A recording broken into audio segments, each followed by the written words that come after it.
welcome to the Weekly Podcast. Well, at least weekly for a little while longer, where we discuss all things related to creating, living, and making projects. I'm your host, Grant Alexander. This is episode 196, and joining me as always is Adam Mackey and Jessy Ratfink. What's in your clamps, Adam? So I am rebuilding my fish tank stand. If you remember, I think it was last week I talked about making. So we use the acoustic panel, and then my son, who actually ended up in hospital yesterday with a split open chin from the same fucking quad bike, has this little plastic like ride-on quad bike that his brother decided to throw at him and split his chin open. Oh my God. He ran into the fish tank on it the other day and scratched all of the paneling. So I said to my wife, we spent like $300 on acoustic paneling. I'm like, I'm just ripping this shit off and I'm going to start from scratch and make it proper. I'm going to buy plywood, make all the doors, paint them black, buy strips of wood and attach them like it should be. Because it was like an acoustic, because it's an acoustic panel, the black part is like a felt, like foam, not foam, but like a thick felt. Yeah. So you can't, there's no rigidity to it. So I had to have a backing of plywood on that as well. So it was like 3 layers thick, and the doors were so thick, no matter how big of a hinge I got that opened up further, they just wouldn't, they always clashed and shit. So I'm going to make it proper so everything lines up like it should. And this way, because the black part is actual wood, I can just use that for where the hinge is attached to. Yeah. And it's all going to be like how it should be. So I'm currently going through the process of redoing that. What else have I done? Oh, and I sold my motorbike. So yeah, I paid. Yeah, did you get the amount of money you wanted for it? Yeah, so I paid $3,000 for it when I bought it. I probably put about $200 into it modifying it, but that doesn't really count because that was just like for fun for me. And I sold it for $3,500 after 3 years. How did you get all of that paint for less than $200 and all that powder coating? And no powder coating. Oh, is it on the other one that's powder coating? That's on this one up here that I'm building. Oh, okay. Mm-hmm. So on my one that I have 3 years. Yeah, I did paint. Yeah. I think it's great. So selling it for any more than what you paid for it is great. I essentially got, like, take away that $200. I essentially got paid $300 to mind the bike for 3 years. Yeah. All right, Jessy, what have you? I ask when she yawns. Yes. I think Jessy should go last because she's going to go into the. That's true. We can do that. Topic. So, Grant, what are you working on? So, Jessy, what are you working on? I got nothing. You should take a look in the notes thing. And you I know. See that I was just nothing. Thinking you didn't. It's not my fault. You didn't write anything. Yeah. Okay, so this week I've been working on posting reels again. I'm back on schedule of posting every day. I've been posting stuff. I've actually been working on the cookie from my spruce tree, and it will be done very soon. What flavor is it? It is spruce flavored. I gotta really spruce it up. I'm gonna spruce up my living room. But the I was flattening it with a router and a makeshift flattening jig, which is just 2 similar sized pieces of wood on either side, and my router with it wasn't even the right bit, but that's the bit that I had. That was the biggest, and it was a T-slotting bit, or like a groove bit for the side. Anyways, it worked. And yeah, that's about it. I don't know. I feel like I don't know. Go, Jessy. Grant does not want to be here today. Okay, so I'm so done with not clamp, but just like so much going on. It's a very busy time.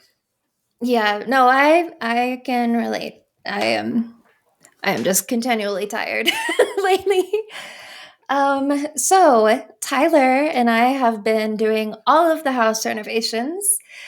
And so we started with repairing our porches and staining them. because they were bad when we moved in and we just didn't do anything to them. And so they just got worse. So there was a lot of sanding and pressure washing, and I got to get the chisels out and take off the big, huge splinters that were coming out everywhere, which was always fun. Wow. And removing nails from a 16-foot board to get it off the porch, that took like a half hour. I'm always surprised at how long that takes. But I don't know, we spent probably a whole day painting, or not, well, staining, I guess.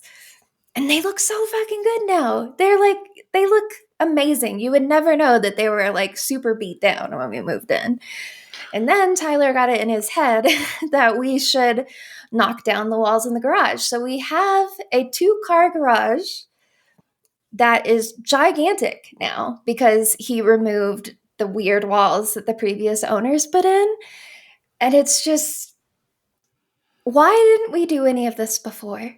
Like, the house is looking so fucking nice now. We've got new paint outside, a new roof, new porches, a big ass garage with like no electrical fire hazards anymore.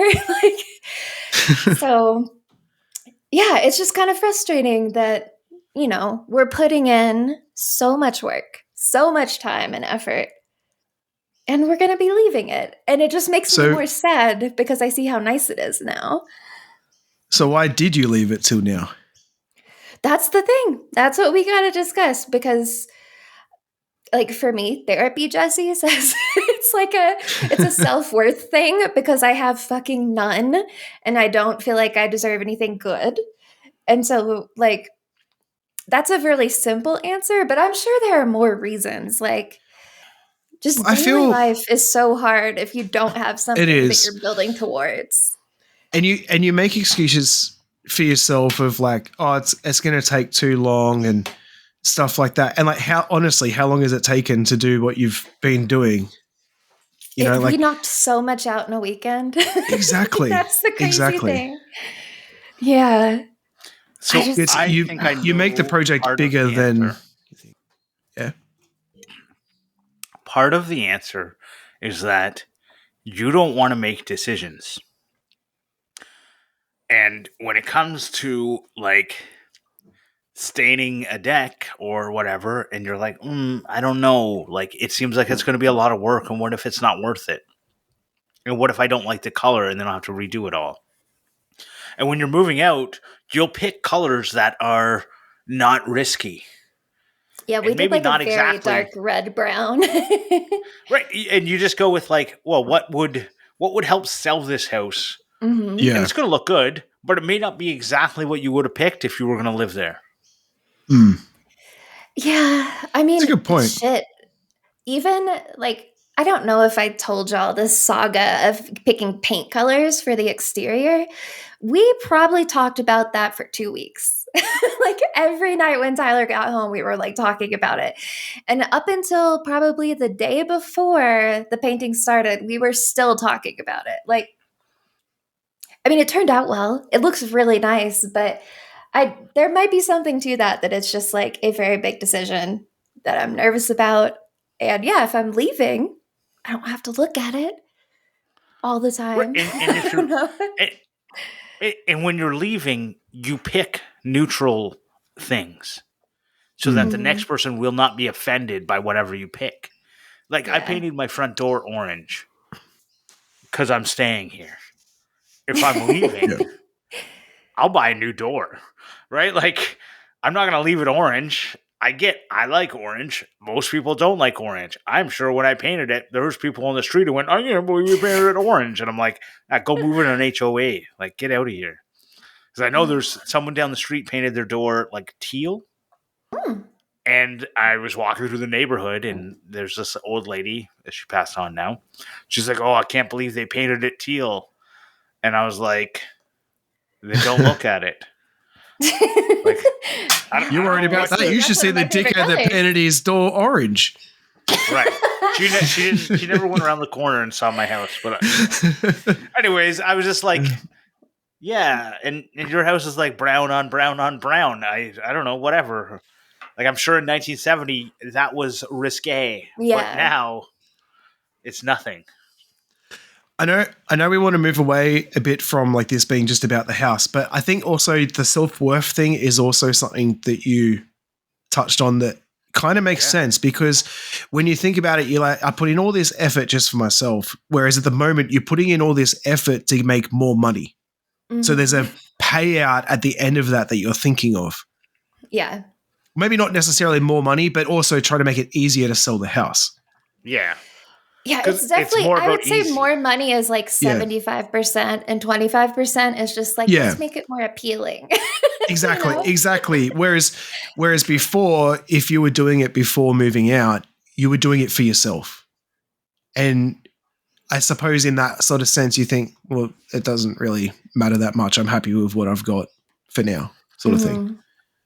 There's also that, if you want to bring it into money, before you were putting money in and you were going to live with it. And so right now, you put any money you put in, you're going to get that money right back. So there's no investment. Yeah. Yeah. It's kind of like a safe bet. Exactly. Yeah, you're not even going into the casino, you're betting on red and black. Right? Yeah. And there is a green there, but it's pretty good. If you go in and put 50 on red and 50 on black, there's a good chance you'll get 100 back. Right? And so that's the same with you're putting this money in on a good chance that same with if I were to sell my house tomorrow, all the windows would be replaced. Yeah. If I am living here, I'm not gonna replace the windows ever till they actually start leaking. They're from 1970. They don't leak currently. Well, one of them does, but I've basically fixed it. So sorry, why are you replacing your windows? Because they're from 1970. And they're not. We have winter, and in the winter it gets cold, and the technology from 1970 is old and outdated. Yeah, that sounds like the next person's problem.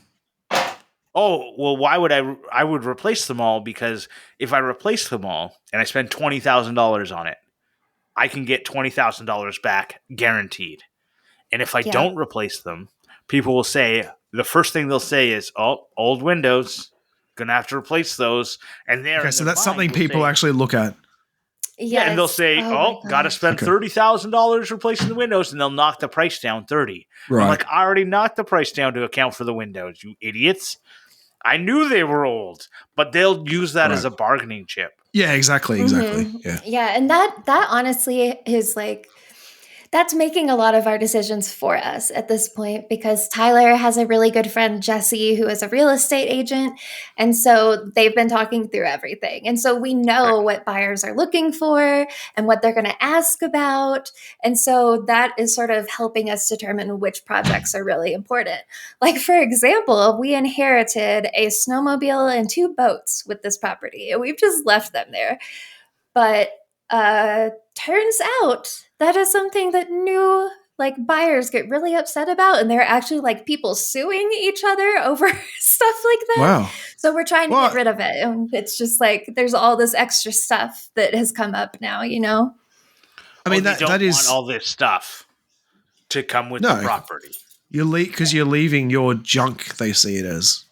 Mm-hmm. So we have my wife's. I haven't sold a house or bought a house in saying that, so I don't know all this sort of side. But I know my wife's auntie was selling a house, and the real estate said to them, "You could put $60,000 into getting everything repainted and all this stuff to fix up, and you'll probably get $80,000 back." Yeah. So it's up to you if you want to put in that $60,000 to get that extra $20,000 back, or you try and sell the house for $60,000 less, or whatever. So it's you want to put in this investment now or not? And I think they decided not to because they didn't have the money at the time. But it's sort of also they don't really think about the fact that it's also going to make it easier to sell. Yep. Yeah. And that's what we're wanting more than anything. When we moved in here, I don't know that anyone would have bought it for what we paid. I really don't think so, because since we've moved in, we've finished the basement, got new carpeting down there. We've changed out all the floors. There's just all these little things that we've done because so much of this place was broken when we got in here. And so it's just, oh my God. I do wonder though how much money we've put into it overall. I wish I could estimate that because I know we'll probably get it back because in reality, we're either going to sell it to someone local or it's going to be some rich person's second mountain house, you know? So like we're definitely going to get back more than we paid for it because we paid like 400,000 in 2019. And the housing market in Colorado is fucking crazy right now. So Even for bumfuck nowhere. yeah, even for bumfuck nowhere, especially like mountain properties, like I don't know, because honestly, like this place is fucking nice. We have mountain views on all four sides of the house. Nice. Like we're never Because going to there's have nothing a view like else this around. again. That's the point. When you posted the picture, I was just like, that house does not look like it belongs there. It looks like It belongs in a neighborhood. In the suburbs, yeah. Yeah. I was watching I was watching the Whistling Diesels video that he put out today, the Dukes of Hazzard, the General Lee car, and they had a shot like looking down at to where his property is, or like where the property that they film is. I don't think it's his actual house, and it's literally just surrounded by nothing. I'm like, who wants to live there? Like it's like a kilometer drive just to get into your house. Your driveway is like a kilometer long. I love that That's my aspect, preference. but I want trees. I don't want nothing. Well, yeah, that's not a Colorado thing. You can't have a lot of trees. Like, I don't know, especially since we moved here, it's like we're not putting anything in the fucking ground that we have to water extra. Like, if it can't survive, I'm not doing it. Like, I refuse. And so that's why you don't have to water trees, do you? Oh, yeah. Yeah.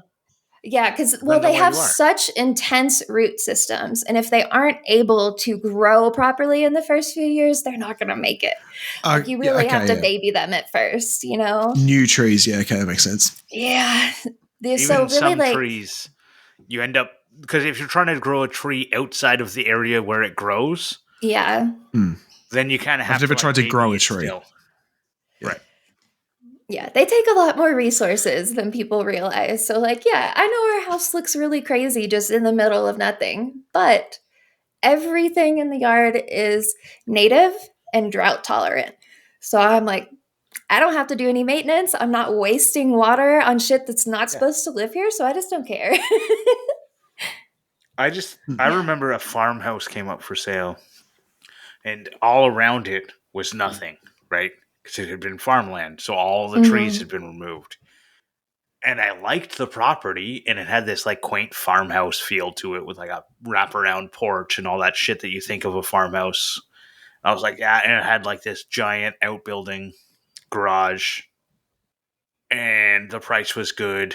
The house was, it's an old farmhouse, so it wouldn't have been the like best layout, but it was like well done and looked nice. But I just kept going like, I don't want to live like with the wind that's going to be coming through there with no trees to stop the wind. I don't know. There is a lot of wind out here. I have to say that. Yeah. So to switch it up a little, what are some of the other things that you have done in a similar vein to all of this work just for someone else to get it? Right? How about you, Adam? Sort of like, okay, so when I sold my bike the other day, I went through and I touched up anywhere where the paint had chipped off or made sure that everything was nice and clean and perfect and fixed up things that every time I looked at it, I'm like, I really need to fix that, but never got around to it. So of course I went, it's like my car, I haven't vacuumed it for a month and I really want to get in there and give it a deep clean. But if I was going to sell it, I'd be getting in there and cleaning the hell out of it. Yep. Yeah. So I guess another major thing for me is embroidery. And I think why I burned myself out on it, I didn't give myself any time to do projects for me. Like I still have like ideas about embroidery that I would love to do that I just was never able to do because I was constantly fucking embroidering Where the Wild Things Are and Not Today Satan stuff. And so it's just like I don't know. Like even though it was something I really wanted to do and something I was excited about, I just never could. Or I could have, but I was so tired from everything else, I just didn't. That is 100% the reason why I changed my channel, because I found myself building things for videos and not for myself. And I got burnt out the same way because I was always trying to think of, what can I make for a video and not doing my own thing. Whereas now I'm doing whatever I want and put out a video whenever I'm ready, which I sort of got in my head with the maker side to not be able to do that. I don't know why.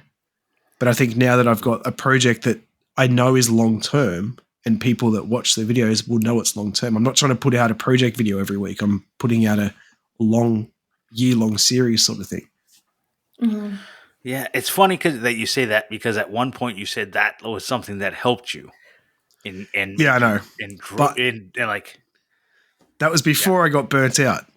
Yeah, that's the right. And I don't know if you recall us warning you about being burnt out. Oh, I remember. Yes. Okay. Yeah. Glad that you remember.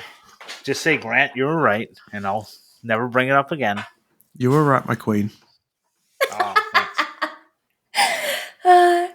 Well, and I guess that is something else, that having deadlines, whether they are self-imposed or like external, always helps me a lot. Not me. Like when I was posting several Instructables a week, nobody was asking me to do that, but I just sort of felt like the more I was doing, the better job I was doing. And so, I mean, there were weeks where I was putting out 3 to 5 Instructables a week. And it really, I don't know, for some reason, like a looming deadline is highly motivating. And I think that's part of it with this house too. Like we really wanted to sell or like list it by last weekend, but winter just didn't stop. And so we couldn't do a lot of the work, so everything is just getting pushed back and pushed back. And so now it's almost like we're working at like hyper speed trying to get things done. I mean, Tyler knocked down 3 fucking walls in a day. Like it was that he probably wanted to knock down for years. Exactly. Well, and that's the thing. I had no idea that we had such a nice fucking garage down there. Like it was so hard to visualize. But now that there's only one support column in the middle of it, it's fucking nice. Like I would have spent so much more time down there. I probably would have actually used my tools if I didn't feel claustrophobic in the like weird 3 rooms that it was divided into. Or, like we have a guy coming out who's going to redo the seals on the garage doors, and we're adding motors to them finally because they don't have any. And it's just like, we would have gotten so much more use out of this garage had we done that in 2019. I wish we would have. So first of all, a deadline just stresses me the fuck out. Oh, really? This is something I'm really trying to get my kid used to, one of them, because the other one's not old enough yet. But my 8-year-old gets homework. He gets his weekly homework for like on a Monday. It's got to be done by Friday, hand it in. And he has like words he has to write, maths and all this shit. And I say to him, you need to do Monday on Monday, Tuesday on Tuesday, Wednesday on Wednesday. Don't leave it till Thursday and then have to do it all. And it's hard because we have so many like afternoon activities. He does soccer training and all this sort of shit. But trying to get him used to that, like not leaving it to the last minute, because I'm the biggest procrastinator there is, like in my life. Like I leave everything to the last minute and then just quickly rush it, and I don't do a good job. Like I actually went through the other day, covered up everything that he had done, all his homework, and made him redo it because it looked so bad because he just rushed it at the last second. So the last 3 weeks he had to redo, and I said to him, go do Monday. He comes and shows me. I said, all right, now go do Tuesday. And he's like, what? And I said, yeah, you got to do Tuesday now. So he went through and did all the Tuesdays. And then he comes back and I said, all right, now go do Wednesday. And he just kept getting more pissed off. And I'm like, yeah, but if I said to you, just do the whole week, he would have rushed it and it would look like shit. Yeah. So trying to instill that into him now, because like I don't want him to live like that. I hate it. I can't stand how much I get stressed out with a deadline. So I don't get stressed out with a deadline. It definitely brings, but I don't do anything until there's a deadline. And I believe I fully believe that my brain calculates down to the second the amount of time something will take. It knows it. It's already done it. And it says, I've already done all the math. You don't need to start yet. Right? And then I don't. And then it's like, okay. The brain of a procrastinator. At some point, my brain says, you got to do this now. And I go, okay, I guess I got to do it. And like, you know, my keyboard like lights on fire with how fast I'm typing. Or, you know what I mean? Like that kind of thing where I just go, I know I can do it. If I need to do it, I'll do it. The amount of work I can output is insane, but only in certain circumstances when I feel like it. When my brain has decided it wants to do it. That's how I was in college. Like, it just, I would think about it and think about it and think about it. And then, like, the night before, up all goddamn night, finishing all of the things. It's just, like, so frustrating. So Jessy, has this experience taught you anything for when you move into your new house? Are you going to go through the same experience, or do you plan on trying to get in and get shit done quicker? I want to get in and get shit done quicker because honestly, like on Saturday when Tyler and I were standing in our new garage, I was just like, why don't we ever do this for us? Because it's always, we move out of somewhere and we leave it so much nicer than it was. And it's always that, like, you want to make the landlord happy. You want it to be easy to rent or sell afterwards. Like, we're always so worried about appearances when we move out. But then, you know, we didn't really do a lot here. Do you clean before you have guests come over? Oh, yeah. But our house is always really clean. I don't know. Yeah, I've seen this. Yeah, same. It is way too clean. Too clean, like serial killer clean. My wife cleans every single night, and it drives me insane. Honestly, I clean every day because I can't start work if I'm thinking about some other place that's like nasty. My wife said to me the other day, me being on annual leave has really screwed her up because I usually go to bed when the kids go to bed, and then she has all this time to get shit done. And me being home, she hasn't got anything done. So I would say there's times where I've gone months without cleaning. What? No, I couldn't do that. Like, oh my God. Oh yeah, when I lived by myself, there were months where bathrooms didn't get cleaned. Yep. There were months where a vacuum cleaner didn't exist. You sound like my brother who just moved out. God. That's what he would be like. If my mother came over, I'd clean. And then she'd come over and clean. Because it wasn't clean enough for her. But I wouldn't let her know that it had been months. But like I have this like, it's like a cleaning an oven is where I'm going to put it out there. How often do you clean your oven? You don't clean your oven every single time you make something. Because that's ridiculous. But I clean it every couple months because I'm that crazy person. Right. But like that's where I feel like most things in your life, it's like you don't need to clean this every goddamn time you use it. But there are things that I do clean every time I use them, but they're tools that I care about and not ovens. So we've been in this house for almost 11 years. I've never cleaned a windowsill. I've never cleaned on top of the cupboards. I'm sure my wife has wiped them. Yeah, but still, I remember growing up, like my mum, every what's that clean? The spring clean. Every spring clean, she's up on the top of the fucking cupboards in the kitchen, like wiping down all the tops of the cupboards and shit. I've never done that. I would hate to see how thick the dust is up there. We've never cleaned on top of the cupboards. Right. So I don't do a lot of cleaning.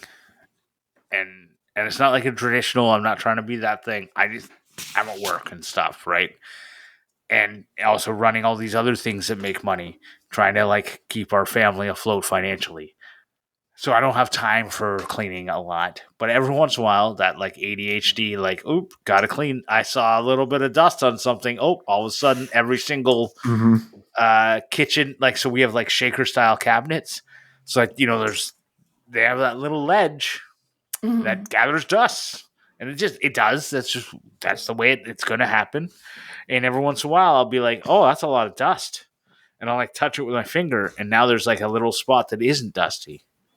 And oh, looks like I'm spending an hour cleaning dust off fucking every single door in my cabinet, and then I get into like this thing. The problem I have though, it's like 3/4 of the way through it, I'm fucking done. I don't want to do this anymore. Mm-hmm.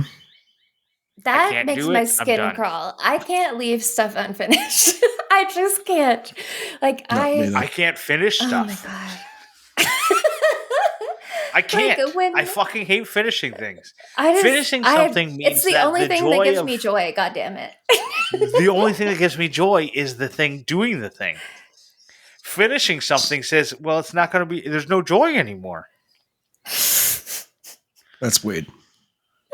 So you? No, it's not. I'm sure we can. In my brain. Yeah, we can relate together a bit because I got the ADHD brain as well.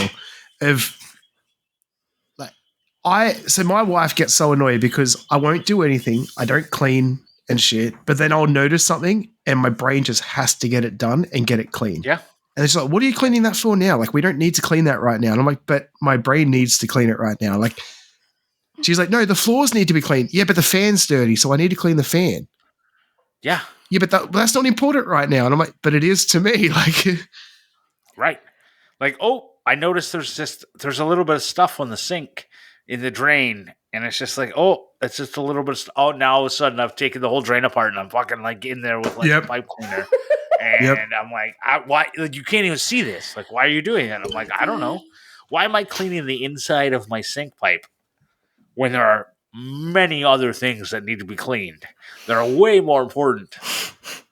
But I touched it or something, or I saw like, you just like look down there and go, oh, what's that? And then you like, oh, gotta clean it all. Gotta get this thing spick and span. Do you have to clean a garbage disposal? Yeah, I mean, there are ways to do it. Like, we clean ours if it ever smells, and you can use like calcium carbonate or like some sort of, they do have like garbage disposal cleaning like balls that you can drop down in there, or like foam cleaners that you can use. We don't have garbage disposal in Australia. I wish we did. Yeah, we don't have them. They're pretty nice. Yeah, I reckon it'd be awesome. So what we do is we take that stuff and we put it into the compost. We take that stuff and we shove it down the sink. No, we have strainers. Do you not have a strainer on your fucking thing? And then it collects it all and you dump the strainer into the garbage? No, that's why you get a knife and you shove it down through the little holes. Jesus fucking Christ. So, okay, I got a thing. I got my little G-rant. Pisses my wife off too. My G-rant today is, if you have a sink and it's got the little strainer basket in it, it's fucking designed to be a strainer and a stopper.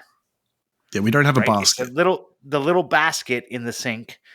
Yeah, and you can put it one way and it strains it, and you put another way and it's a stopper so you can fill the sink.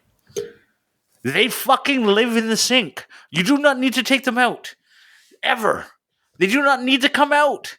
Fucking leave them in there. They're there for a fucking reason. I go to my office every day. It's out. And I'm like, but maybe someone cleaned it. Then put it back. But they're letting it dry. You don't then put it back in its spot. It can dry there. And one, it doesn't need to ever dry. It's not a fucking like tub stopper that's made of rubber that needs to sit outside. That is the most.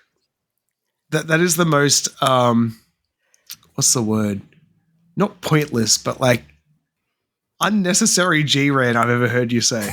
It is not unnecessary. I am thinking of fucking making a sign. In the thing, it says, do you understand what a fucking strainer is, you fucking pieces of shit?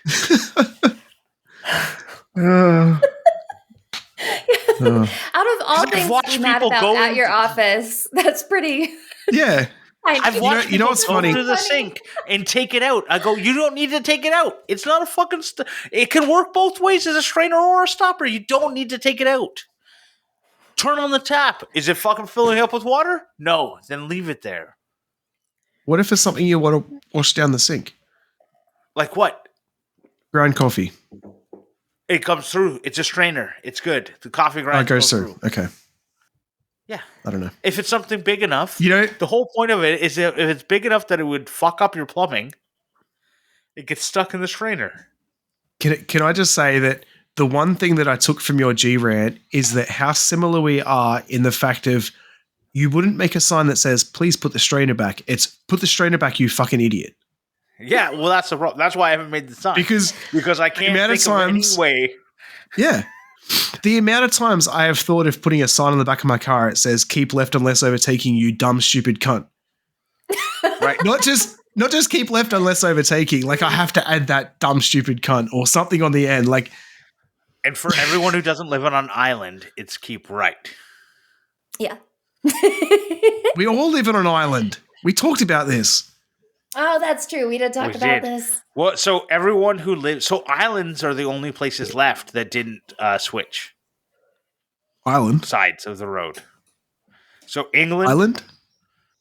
Yeah, islands. England, Japan, and Australia are the places where you drive on the wrong side of the road. I never knew that. Yeah. Wait, don't you... What side do you drive on?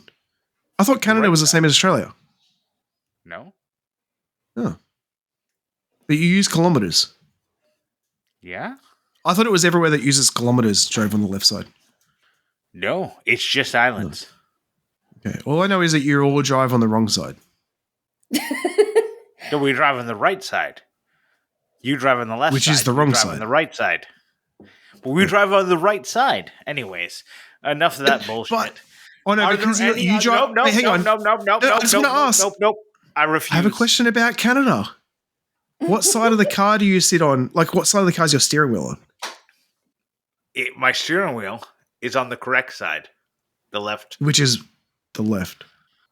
Okay, so so you when you drive, you're sitting against the middle of the road. Yes. Okay. Yeah, because we sit the opposite. Yeah. Exactly. Yeah. Right. Hey, you guys sit on the wrong side. Okay. Oh, good Lord. Okay, I'm going to get a beer.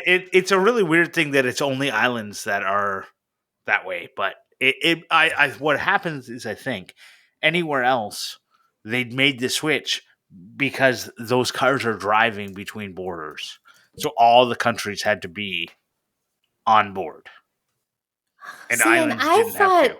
There were still other countries. Oh, here we go. List of left and right driving countries. Yeah. Find one that's not an island. While you're doing that... there are quite a few, sir. There are not. In Africa, there are quite a few countries. And then India. Oh, they don't count. India's not on left. African countries don't count? How? I'm going to send through so you can see the graphic that I've seen. But yeah, a lot of them are islands. There's one South American country, India, and then quite a third of Africa.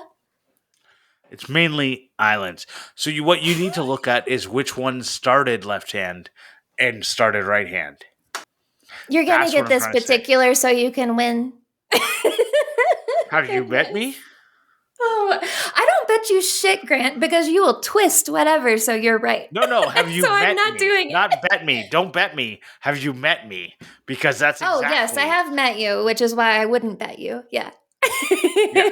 So, the problem is I'm saying something that is a generalization with a hint of truth in it. And then you're like, oh, I'm going to correct you. And I'm like, well, you didn't know the whole thing. And I said it like in a one sentence. And if you'd like to discuss it further, we can. But it's a lot of fucking islands. Look at all the goddamn islands. Right? Yeah, but I'm not willing to be super wrong on something that's recorded. The Bahamas is insane because they only have fucking American cars there. And they're all driving on the wrong hand. Oh. Yeah, so I find it weird on they're driving on the wrong hand, so they're not in the middle because they get all of their cars from Florida. I couldn't imagine changing over state lines and then having to drive on a different side of the road. That'd be weird. So that's exactly why a lot of these changes happened. But according to that map, there's a country in a state in America. Where? Was it? Hang on, let me open it back up. Bahamas isn't. There are America. 2 countries in South America. Maybe that's what you saw. I thought it was just one earlier. Oh yeah, South America. Oh yeah, what's But this? Guyana Guyana? and Guyana. Suriname? I've never said that out loud. I don't know. That's probably wrong.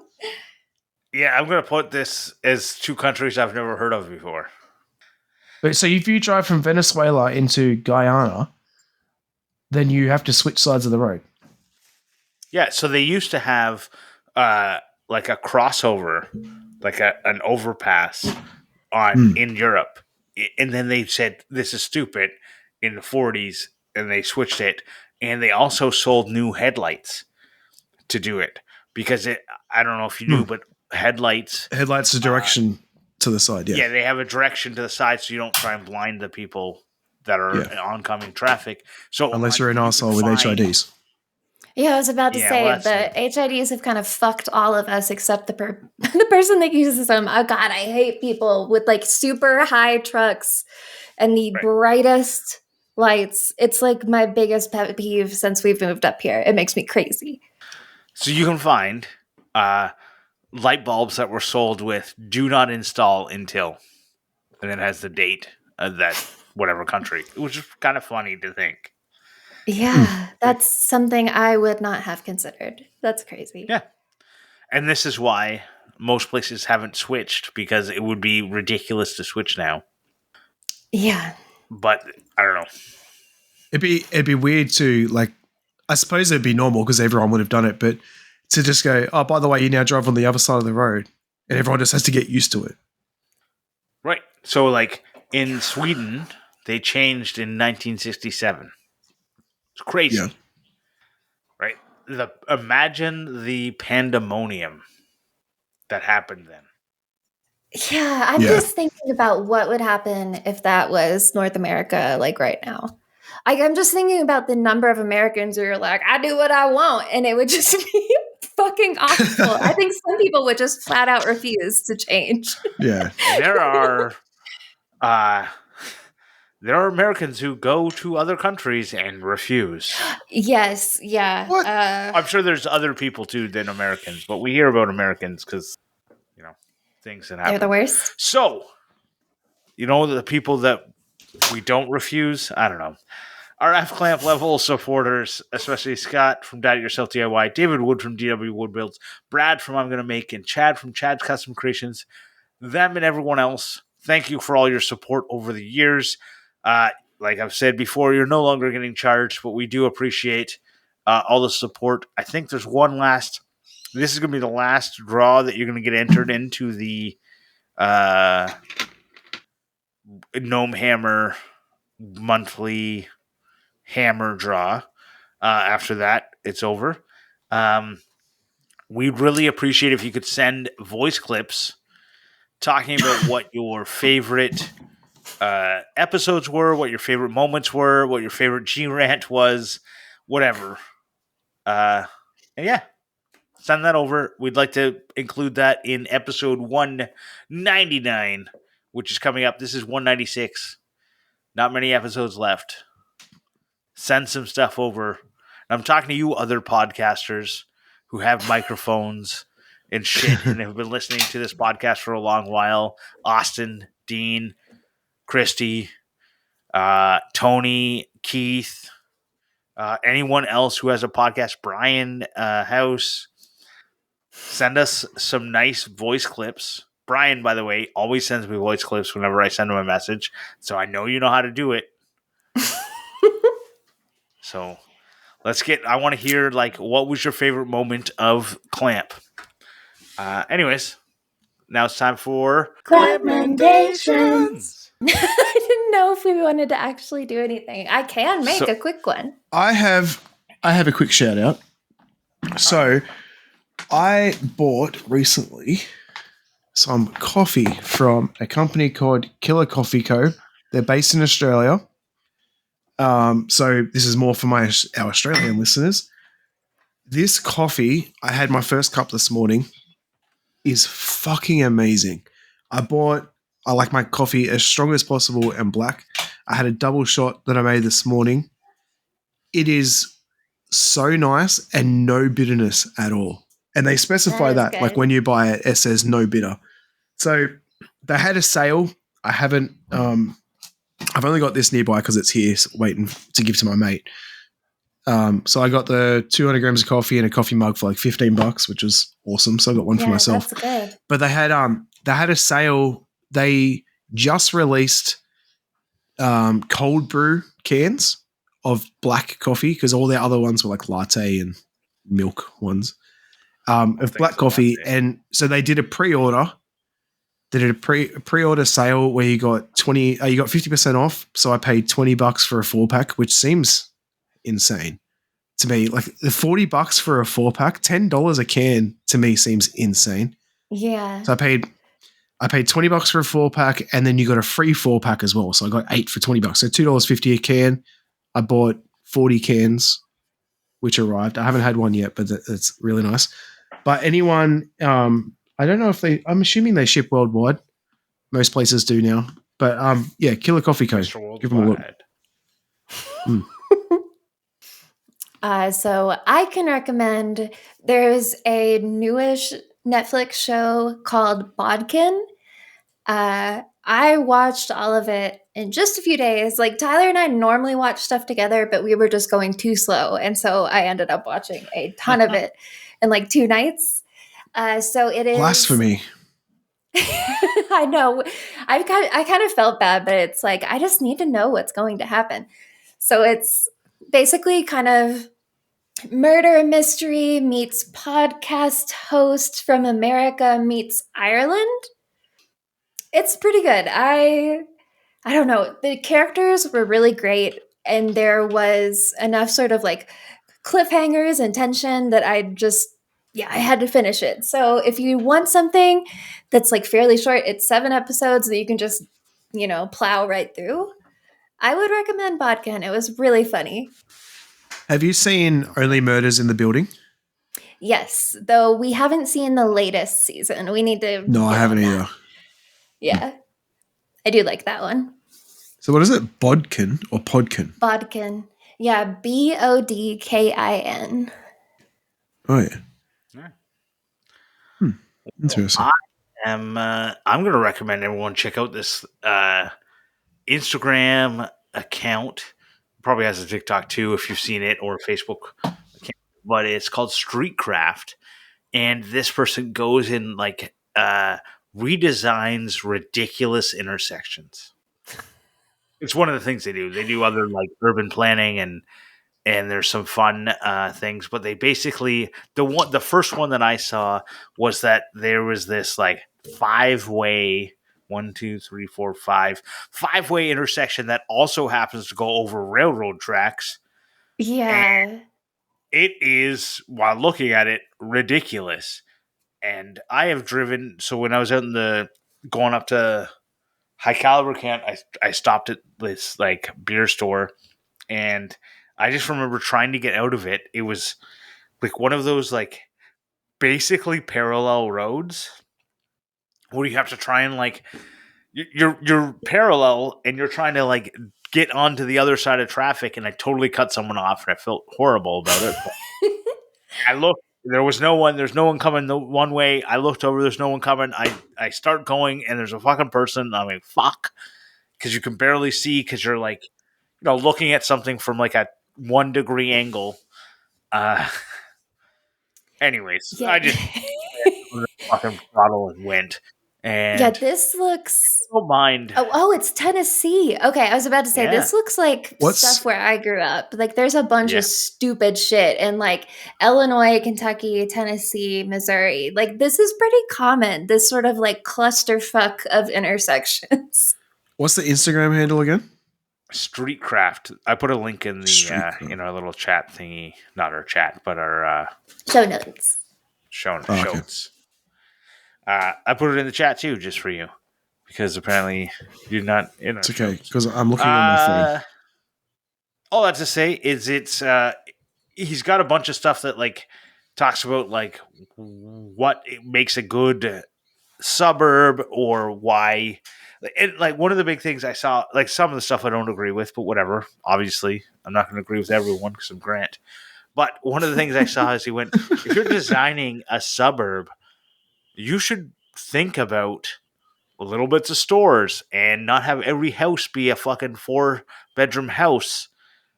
Instead, you should design a suburb with not the two solutions of apartment building or 4-bedroom, McMansion. It should be like some are, some lots are 2 small houses. Some lots are, whatever it is. And it made so much sense to me. And that, like, my neighborhood is one of the last ones where it's not a cookie cutter. Like, there's bungalows, there's split levels, there's 2-story houses like I live in. There's a lot of different style of houses. And after that, in the 80s, it just becomes every house is the same and we paint them in a pattern differently. Yep. And it sucks because so many people live in a house where they don't use it most of the house because they value, like, I value a detached home so much. But when I moved here, I did not want the amount of room that we had. Yeah. Right? It works for, like, I obviously my family grew in the time that I've lived here. But when I moved here, I was like, this isn't what I want. But I wanted the land, I wanted the detached, I wanted the garage, and I could not find it in a smaller house. Mm. But this guy's talking about, like, make different fucking versions of stuff instead of trying to maximize the square footage of a house, which is what they do now because that's how developers make more money. Because they could almost always sell the house. And in my neighborhood, they rip down a small house, put 2 in their place, they sell, and 2 years later, those fucking houses are back in the market because those people didn't want to live there. They just didn't understand what they wanted.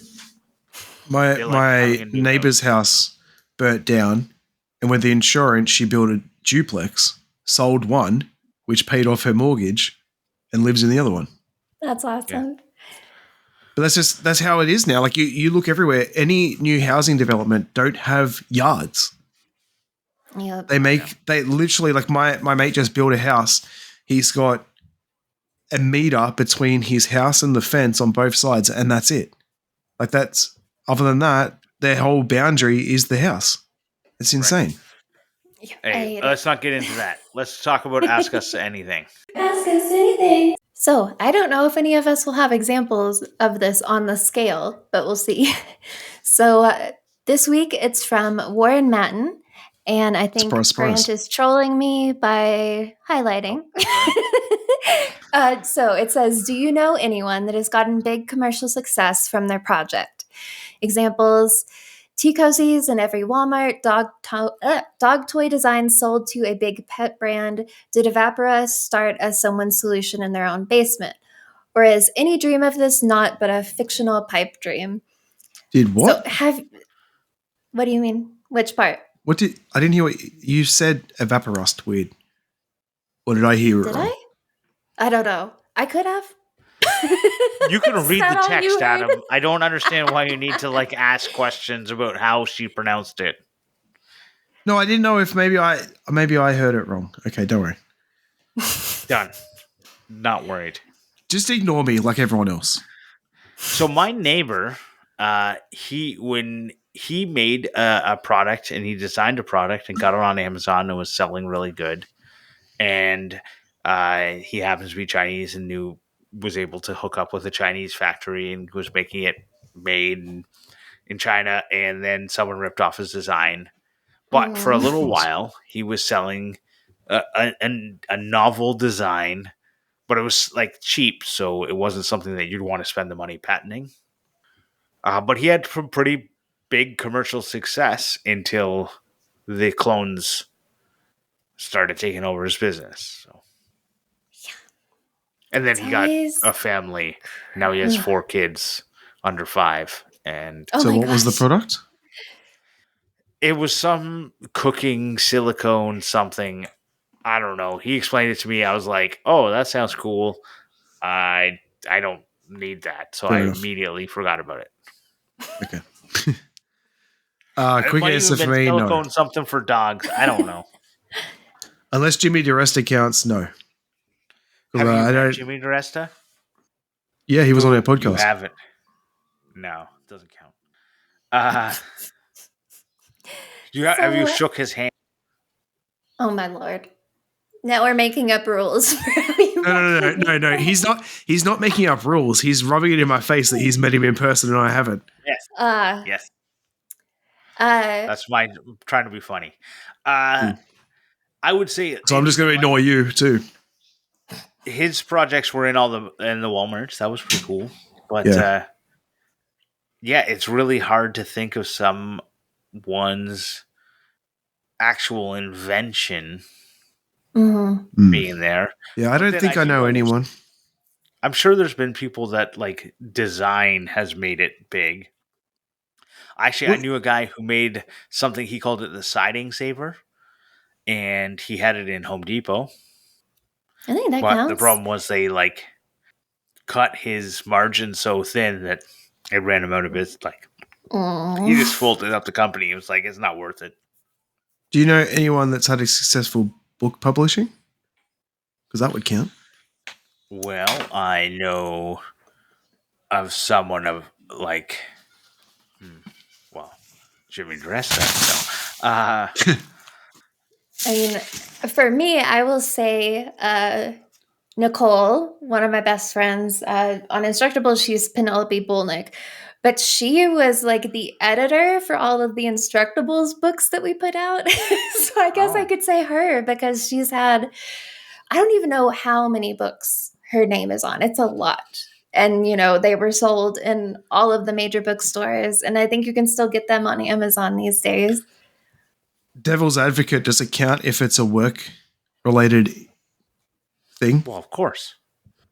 Why not? Yeah, I mean, I think it, because, well, like I had some other examples, and they're not like mainstream, but there are people that I know or am familiar with through Instructables who have had a lot of success with particular projects.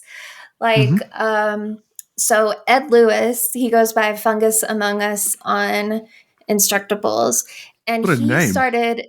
Yeah, he started a company called Supamoto, and they sell basically like at a glance 1 year calendars, which are pretty cool. And I checked, and he's still doing that now, so that's awesome. Or I was thinking about Brown Dog Gadgets.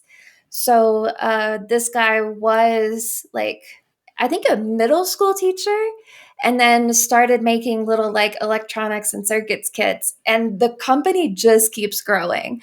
Like, it's just really cool to see them get so big and so immersed into schools. It's just, someone who had an idea and it's blown up, and that's their whole job now. And like he's actually able to like pay other creators to make content for him. Like it's really cool. Or You actually just reminded me that I do know people, because speaking of fungus, my cousin grows mushrooms and has a company selling mushrooms, growing and selling mushrooms. So that's pretty successful. I've got another friend at work who sells greens, like not chilies, what are the little green plants and all that sort of stuff? Microgreens, like sprouts? Yeah, like microgreens. Yeah. So he grows and sells microgreens. And then my other cousin, he has his own audio engineer company. So like they go to concerts and do all the audio side of everything. Yeah, that's pretty cool. So if we think about like products, I think there are like Housemade has his grinders. He has been pretty successful at that. If you take a look at how he's grown since he started. But I think the big thing about it is you have to have like a novel idea or a novel way of like, it's obviously a grinder is not new. Something that stands out. But it is the way that he designed his thing is an interesting or new way. And I think that there is always going to be the opportunities for people, but you need to have the passion and you need to have the like drive to really get this stuff to market. And if you're not passionate about it, if you just have an idea, just give up. An idea is nothing. But if you have the I mean, it's like 1/3 of the time you're going to be coming up with ideas. 1/3 of the time you're going to have to be making them. 1/3 of the time you're going to have to be selling them. Right? There's a lot. I'd probably say it's probably even more times trying to sell it. I don't think you should give up, but you should think about whether it's plausible. If all you have is an idea and you don't have any passion to actually do it. Yeah, you need to have the passion. Yeah. Yeah. I've come up with great ideas in my life. I have no desire to make them happen. So I'm not going to pursue them, right? Like, I had an idea inventions is when I was nothing. younger, but I never pursued them. I was going to make a, you know when you see like girls that go to the club and they always put their phone and stuff in their bra? Okay. I had the idea to get a bra with like a zipper pouch so that you could like put your stuff in there. But I never went through with it. I looked up once, like I did the research to see if it was a thing, and I found like a China thing, but it was like next to nothing. It was hard to find. But I never actually pursued actually trying to get it done. I did think of someone else. I wish I could remember their username on Instructables. So the brand is called Fishbone. So it's a knotless rope tie. So you use these like little CNC'd metal fish to tie your paracord and your rope in a way that like you can just undo it super easy. And since they came out with that, they've actually got like new products. Like they've come out with different types of fish. Like they have a snapper and a diesel fish and then a piranha. And then they also came out with something called a gravity hook, which is actually really cool and is a really like simple way to bring things down from like an attic or something like that. Like it's just amazing seeing them grow and like coming out with new stuff because they've been going for it's definitely over 10 years. It sounds like we're listing Shark Tank products. Yeah. It's M3G on Instructables, and they're from Vancouver. Is that their name? I'm pretty sure. I don't think they got so. all the paracord and the paracord, integrated fishbone gear tie. Huh. So what I remember is it was a guy who was a cop in Las Vegas. So I don't know. Maybe they're working together, but it started, and I'm pretty sure it was a cop in Las Vegas. Oh, maybe. Yeah, I don't know. Well, you can take a look. I sent you one of the fish one, but maybe it's not it. Maybe I showed it someone else. So yeah, he got a fishbone as a prize because we actually gave away fish bones in an outside contest. So let me see if I can find. So then it's Mr. Ball. Mr. Belang. Yeah. No, Ball. Yeah. So that's the guy. Ball Eng. No, Grant, I fucking refuse to say it like that. Well, because he's probably an engineer. So that's why it's Eng. Just saying. Thanks, TF Turning. Yeah, I can't think of it. Go on, Adam. I don't know the rest. You're the host. We want to thank TF Turning for the theme music. Goodbye.